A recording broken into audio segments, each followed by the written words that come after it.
ஃபிக்மாவில் auto layout button எப்படி create பண்ணுறதுன்னு பார்க்கலாம். ஃபஸ்ட்டு ஒரு ஆட்டோ லேஅவுட் பட்டன் கிரியேட் பண்ணுறதுக்கு டெக்ஸ்ட்டு ரூட் கிளிக் பண்ணிக்கலாம்.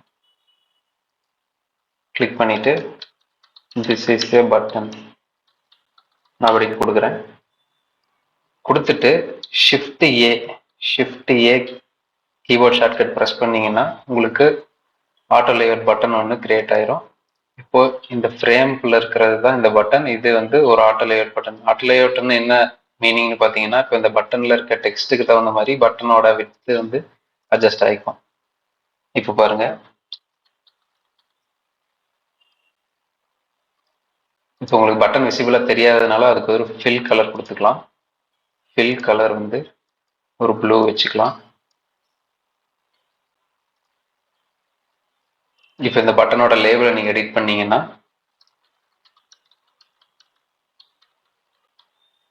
பட்டனோட லேபிளுக்கு தகுந்த மாதிரி பட்டனோட விட்த் வந்து அட்ஜஸ்ட் ஆகிக்கும். இதுதான் ஆட்டோ லேஅவுட்டு.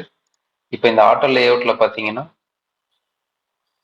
இந்த ஃப்ரேம் செலக்ட் பண்ணீங்கன்னா இங்கே ரைட் சைடில் ஆட்டோ லேஅவுட்ன்ற ஒரு தனி ஒரு ப்ராப்பர்ட்டிஸ் உங்களுக்கு வந்து கிடைக்கும். அதில் நீங்கள் இந்த பட்டனுக்கு டாப்பில் பாட்டமில் எவ்வளோ ஹைட் இருக்கணும், ரைட் லெஃப்டில் இப்போது ரைட் லெஃப்டில் வந்து 10 இருக்குது, நான் வந்து 20 வச்சுக்கிறேன்.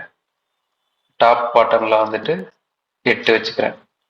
ஸோ இப்போ இந்த மாதிரி அட்ஜஸ்ட் பண்ணிக்கலாம்.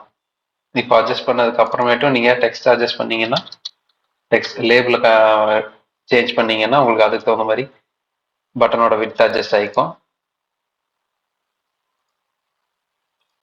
இப்போ இதுக்கு ஒரு கார்னர் ரேடியஸ் 6 வச்சுக்கிறேன். 6 வச்சுட்டு இந்த பட்டனுக்கு நேம் பட்டன் ஸ்லாஷ் பிரைமரி அப்படின்னு வச்சுக்கலாம். இந்த பட்டனோட ஃப்ரேமை கிளிக் பண்ணிட்டு டாப்பில் கிரியேட் காம்பனண்ட் அப்படின்னு ஒரு பட்டன் இருக்கும். கிரியேட் காம்பனண்ட் கொடுத்தீங்கன்னா உங்களுக்கு காம்பனண்ட்டாக வந்து அசெட்ஸ் லைப்ரரியில் பட்டனாக ஆட் ஆயிரும். இப்போ நீங்கள் இதோட யூசேஜ் என்னன்னு பார்த்தீங்கன்னா, காம்பனண்ட் கிரியேட் பண்ணுறதோட யூசேஜ் என்னன்னு பார்த்தீங்கன்னா, நீங்கள் ஒரு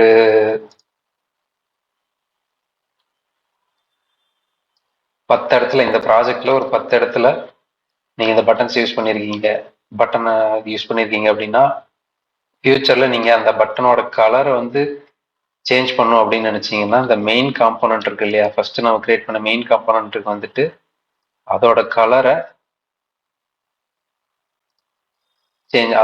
மட்டும் சேஞ்ச் பண்ணீங்கன்னா போதும்.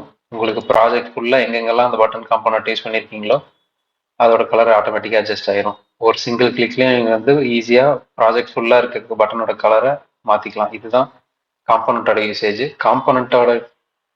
காம்பனண்ட்னா என்ன, காம்பனண்ட் எப்படி கிரியேட் பண்ணுறது, இன்னும் அட்வான்ஸ் லெவலில் எப்படிலாம் காம்பனண்ட்ஸ் வந்து ப்ராஜெக்டில் யூஸ் பண்ணலாம் அப்படின்றத இன்னொரு தனி வீடியோவில் பார்க்கலாம். இந்த வீடியோ யூஸ்ஃபுல்லாக இருக்கும்னு நினைக்கிறேன். நன்றி, வணக்கம்.